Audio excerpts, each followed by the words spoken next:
Salam sehat dan selamat siang, salam sejahtera. Assalamualaikum warahmatullahi wabarakatuh. Kami, Peno News, menyajikan berita-berita internasional dan nasional dari sumber-sumber yang kredibel dan sekaligus menerjemahkannya, agar dapat memberikan informasi yang berimbang bagi sahabat-sahabatku yang berbahasa Indonesia. Channel ini menyampaikan berita-berita penting secara singkat, padat, dan jelas. Semoga dapat bermanfaat bagi Bapak, Ibu, Saudara-saudari, para sahabatku yang sibuk. Jika Anda suka video ini, silahkan menekan tombol subscribe, like, dan share. Jangan lupa pencet lonceng notifikasinya.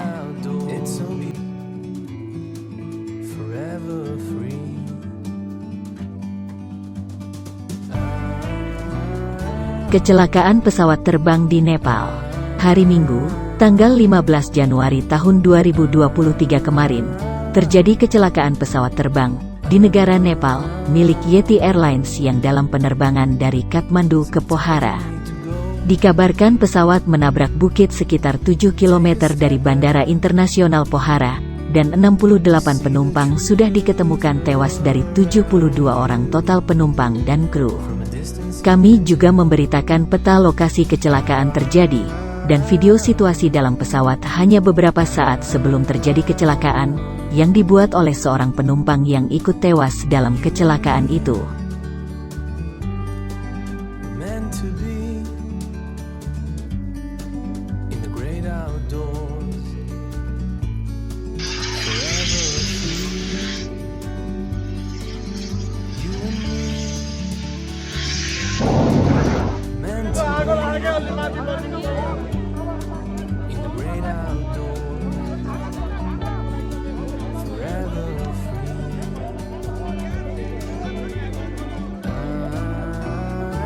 से आवाज़ आई, उसके बाद हम लोग निकल के छत के ऊपर गए।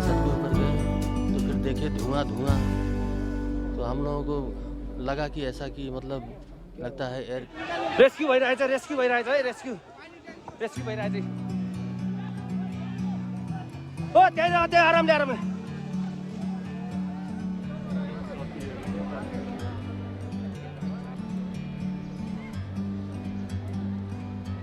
like a bird on a tree. I'm just sitting here.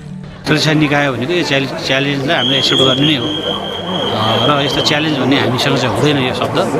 र हामीले चाहिँ जसरी हुन्छ चाहिँ जुन आज दुःखद घटना भएको थियो त्यसमा चाहिँ मृत्यु भएको The world seems small. We can sit together. It's so beautiful. You and me.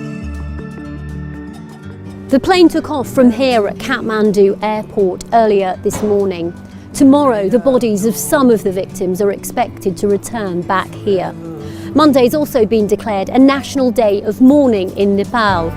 It's unclear still what caused the crash, but this Himalayan nation has a tragic history of fatal airline accidents.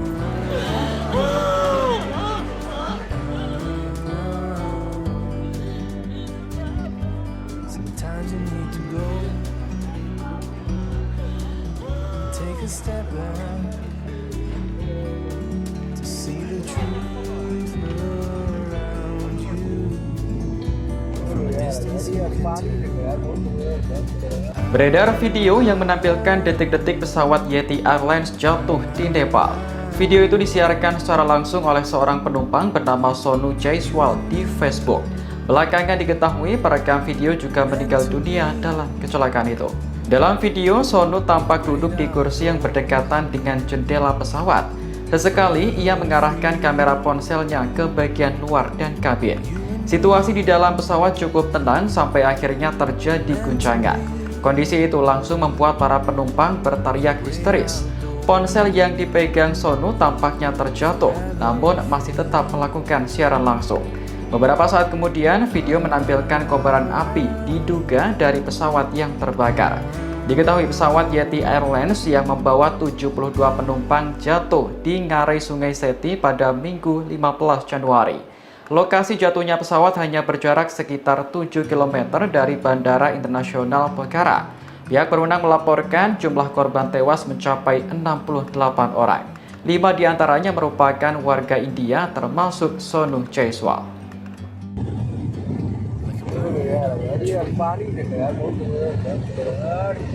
I'm just sitting here. To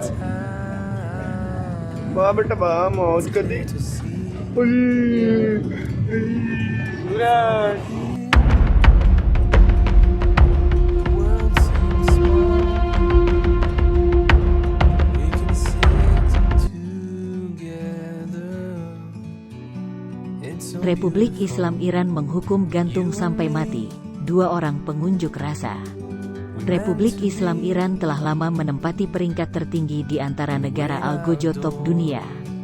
Tetapi dengan hukuman mati baru-baru ini yang dijatuhkan kepada pengunjuk rasa, para kritikus mengatakan bahwa rezim tersebut telah mengambil hukuman mati ke tingkat yang baru.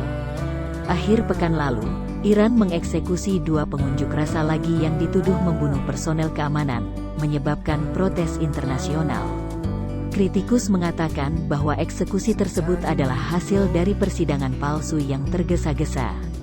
Rezim mengeksekusi 314 orang pada tahun 2021, 20% lebih banyak dari tahun sebelumnya, kata kelompok hak asasi Amnesty International dalam sebuah laporan dari Mei tahun 2022. Banyak dari mereka berkaitan dengan kejahatan terkait narkoba.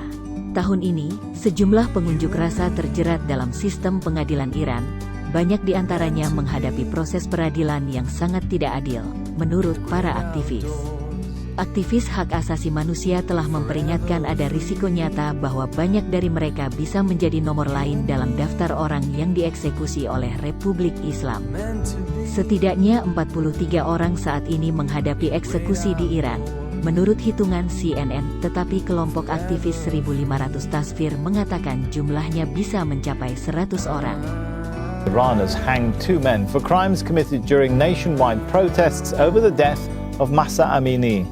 The 2 men were found guilty of killing a security officer in November. 22-year-old Mahsa Amini died in police custody in September. She'd been detained for violating the country's dress code. Mohammad Marandi is a political analyst and professor at the University of Tehran. He joins us now from Tehran. Good to have you with us. So, how is this going down in Iran? How are most people seeing this execution? I'm just sitting here. I don't think there's any real sympathy for the 2 men who were executed because they committed a horrific act of violence. They stabbed and beat the young man who was murdered multiple times. They beat his head with a rock. They dragged his body until he ultimately died. So I don't see any. Obviously, there are going to be people who support the 2 hanged men, but I don't think there's any popular support for them in the broader society. A lot of human rights groups have criticized these kinds of trials. Do you think most people are going to believe that those who are arrested, protesters who are arrested and charged, are getting a fair trial? Well, we have to be careful about these human rights organizations which are funded by Western governments or funded by institutions closely affiliated with Western governments.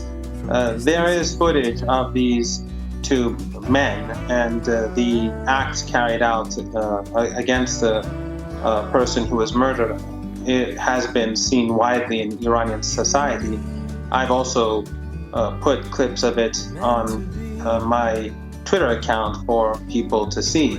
But does that apply to all of the cases, Mr. Marandi? Sorry to interrupt you, but we've heard you're right. They are from Western human rights groups like Amnesty International, quite credible ones. They say these trials bore no resemblance to a meaningful judicial proceeding. They can't see, in some cases, the evidence presented against them. They don't get to choose their lawyer and so on. Well,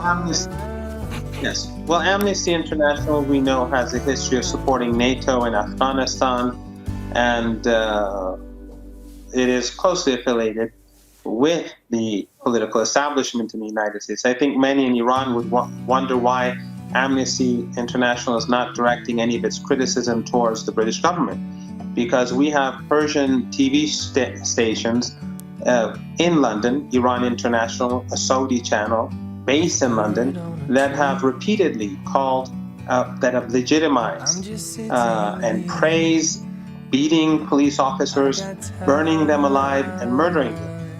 And this is something that, if it was done in English, if it was an English channel or a Western language channel based in London, Ofcom would shut them down immediately, and these people would be taken to court and probably put on trial.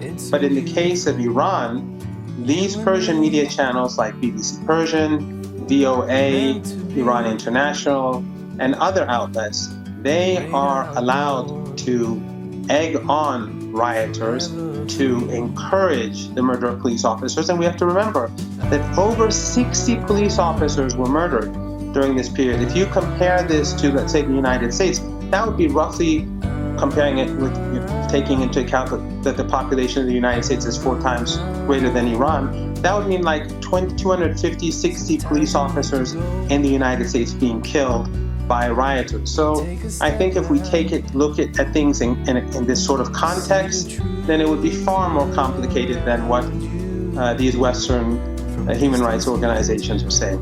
We know that there's been a new head of police been appointed. What do you think the appointment of Ahmed Reza Radan, what does that say or indicate about the intentions of authorities and how they deal with protests?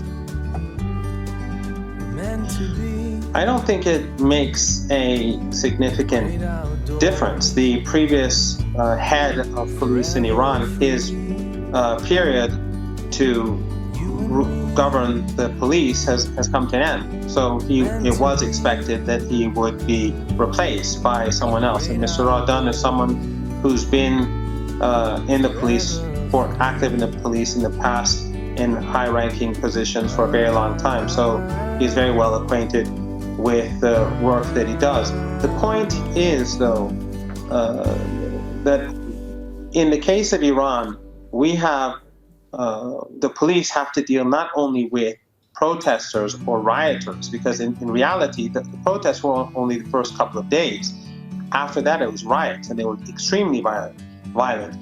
Not only do they have to deal with rioters, but they have to deal with terrorist organizations based in northern Iraq, supported by Western governments, separatist groups, in Balochistan, Pakistan, that are also funded by these governments, and also the MEK, the Mujahideen terrorist organization, which is based in Europe and has a major base in Albania, who they themselves admit that they're involved in the riots. The MEK fought for Saddam Hussein.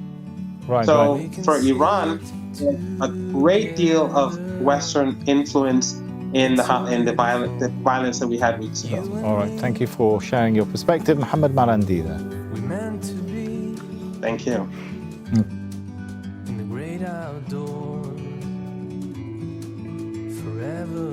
Pada hari Senin, lebih dari 7.000 perawat di 2 rumah sakit kota New York melakukan pemogokan setelah pembicaraan gagal antara Serikat Pekerja dan pemimpin rumah sakit semalaman. Serikat Pekerja mengadvokasi upah yang lebih tinggi dan kondisi kerja yang lebih baik. Aksi tersebut dilakukan di tengah tren nasional menuju pemogokan tenaga kesehatan. Perawat di Rumah Sakit Mount Sinai di Manhattan dan 3 lokasi pusat medis Montefiore di Brooklyn memulai pemogokan dengan alasan jam kerja yang panjang dan kondisi yang tidak aman tanpa gaji yang adil. Rumah sakit menawarkan kenaikan 19%, tapi itu tidak cukup.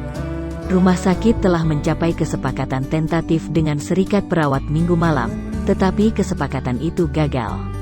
Ratusan perawat berbaris di luar rumah sakit menyanyikan lagu hit Twisted Sister, We're Not Gonna Take It. Asosiasi Perawat Negara Bagian New York, serikat perawat terbesar di negara bagian, mengeluarkan pernyataan yang mengatakan, perawat tidak mau mogok dan menyalahkan pemimpin rumah sakit yang gagal mengatasi kondisi kerja yang buruk. Pemogokan mengakibatkan pasien dipindahkan dan ambulans dialihkan ke rumah sakit tetangga. Rumah sakit sudah sangat kekurangan staf dengan rasio pasien ke perawat yang menghambat kualitas perawatan. Terlepas dari gangguan yang mungkin ditimbulkan oleh pemogokan, para perawat mendapat dukungan dari para pemimpin serikat pekerja dan politisi di seluruh negara bagian. Gubernur Kathy Hochul menyerukan arbitrasi yang mengikat untuk mencegah pemogokan dan mengatakan rumah sakit harus mendengarkan pahlawan perawat COVID garis depan.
Take a step back to see the truth around. Satu lagi pemberontakan di jajaran Angkatan Bersenjata Ukraina. Di media sosial Telegram, tanggal 15 Januari beredar rekaman Komandan unit Ukraina di arah Donetsk Selatan memberi pernyataan mundur dari garis depan.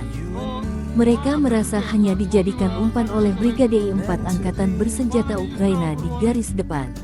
Mereka diminta ke garis depan namun minim suplai senjata. Dalam video, mereka mengkritik secara terbuka Panglima Angkatan Bersenjata Ukraina Valery Zaluzhny dan Presiden Volodymyr Zelensky karena mengirim prajurit hanya sebagai umpan ke Rusia. Konflik Rusia dan Ukraina memasuki hari 325 belum ada tanda-tanda perdamaian. Kerugian dari kedua kubu.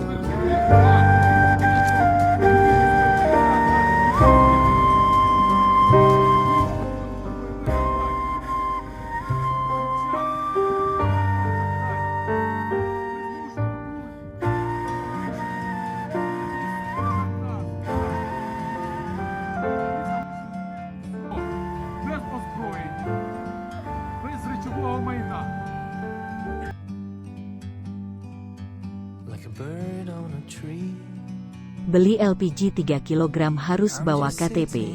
Untuk mencapai tujuan, agar subsidi BBM tepat sasaran, pemerintah berupaya mencari jalan agar gas LPG 3 kg, atau yang populer disebut gas melon, hanya boleh dibeli oleh masyarakat miskin dan jalur distribusinya juga melalui agen-agen yang ditunjuk oleh Pertamina. Jadi, dalam beberapa waktu mendatang di tahun 2023 ini, pemerintah mengeluarkan kebijakan, gas melon hanya dijual oleh agen Pertamina dan tidak dijual oleh warung pengecer, yang selama ini berjalan. Pembeli harus membawa KTP dan fotokopi KTP untuk registrasi. Untuk mencapai tujuan ini, pemerintah melakukan percobaan penerapan kebijakan, yang sekarang ini dicoba di daerah Tangerang.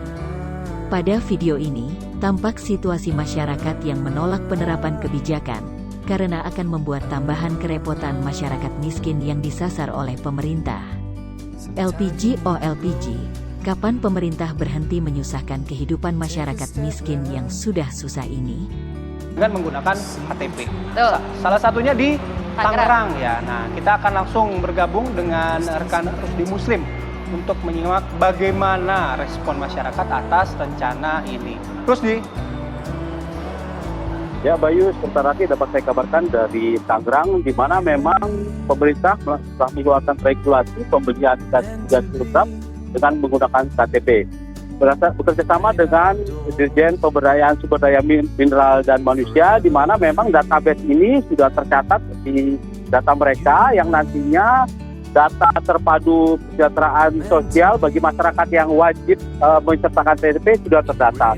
Sejauh ini ada 3 konsumen yang boleh membeli gas 3 kg yang memang diperuntukkan untuk masyarakat miskin. Mereka diantaranya adalah ibu rumah tangga, pekerja, pengusaha mikro, serta petani. Nah, untuk memastikan apakah respon mereka bagaimana, maka kami akan bertanya kepada pemilik warung yang nantinya mereka sudah tidak boleh menjual gas 3 kg. Karena yang hanya boleh menjual gas 3 kg itu hanyalah agen resmi milik Pertamina yang memang sejauh ini sudah mulai di banyak tempat, yaitu terdapat 22 agen resmi. Saya akan bertanya kepada salah satu pemilik warung yang nantinya sudah tidak dapat lagi sudah tidak dapat lagi menjual agen gas 3 kilo. Bagaimana responnya? Saya akan bertanya dengan Ibu Tuti terkait dengan nantinya gas 3 kg tidak dapat dijual lagi di warung Ibu. Bagaimana pendapat Ibu? Ya, saya agak kurang setuju gitu Pak. Soalnya ya lumayan kan buat nama sama tetangga, nggak usah jauh-jauh belinya, nggak repot. Kalau kita harus ke agen langsung, terutama ibu-ibu yang nggak punya motor, yang nggak bisa naik motor, repot lagi gimana? Masa bisa gagal dong Pak Suami, ntar kita jadi masalah lagi gitu. Kalau bisa mah ya warung tetap ada gitu. Kalau mau ada agennya jangan jauh-jauh gitu lah. Tapi Ibu setuju dengan pembelian gas ini dengan menggunakan KTP? Setuju, tapi dalam arti emang mudah. Kalau masih sulit begini mah ya nggak setuju juga. Karena kan pertama ya, tidak semua ibu-ibu yang masak itu bisa naik motor dan punya motor. Kendaraan lah selain kosong motor ya. Dan kadang-kadang kan kalau habis itu tanggung lagi masak nih. Banyak-banyaknya saya sendiri sebagai ibu rumah tangga, bukan penjual ya. Lagi masak tanggung, mati gas, habis gas, masa harus jauh dulu. Tuh, jadi gitu. Saya buat yang jual juga, ya lumayan lah kan, suka sedikit-sedikit kalau jual gas gitu. Baik, itu kita wawancara dengan Ibu Tuti. Saya akan berusaha mencoba wawancara dengan pembeli yang merupakan Bapak. Ya, Pak, bagaimana Pak? Bapak sejauh ini kan menggunakan gas 3 kg. Nah, nantinya harus beli menggunakan. Ya kalau menurut saya Pak, saya sebagai warga, kalau memang beli ke ini, saya nggak setuju kalau harus pakai fotokopi KTP. Karena apa? Ya namanya ini kan kita harus datang ke tempat fotokopi. Ya apa kan jauh juga. Jadi saya terus terang Pak, saya nggak setuju lah. Nah warga lainnya pun mungkin kalau harus pakai fotokopi KTP bingung karena juga harus fotokopi KTP dia. Ya kalau dia juga punya KTP, kalau enggak kan nggak bisa beli. Ini tuh menurut saya Pak. Pak, sejauh ini agen gas resminya menurut Bapak jauh apa dekat dari sini Pak? Kalau menurut saya Pak, daerah kampung saya ini, saya udah puluhan tahun di sini, itu jauh Pak, lebih dari 5 kilo. Mungkin saya pun juga nggak punya motor. Saya pun kalau jalan kaki mungkin waktunya nggak mungkin cukup 1 jam. Mungkin bisa 3-4 jam. Jadi bingung saya.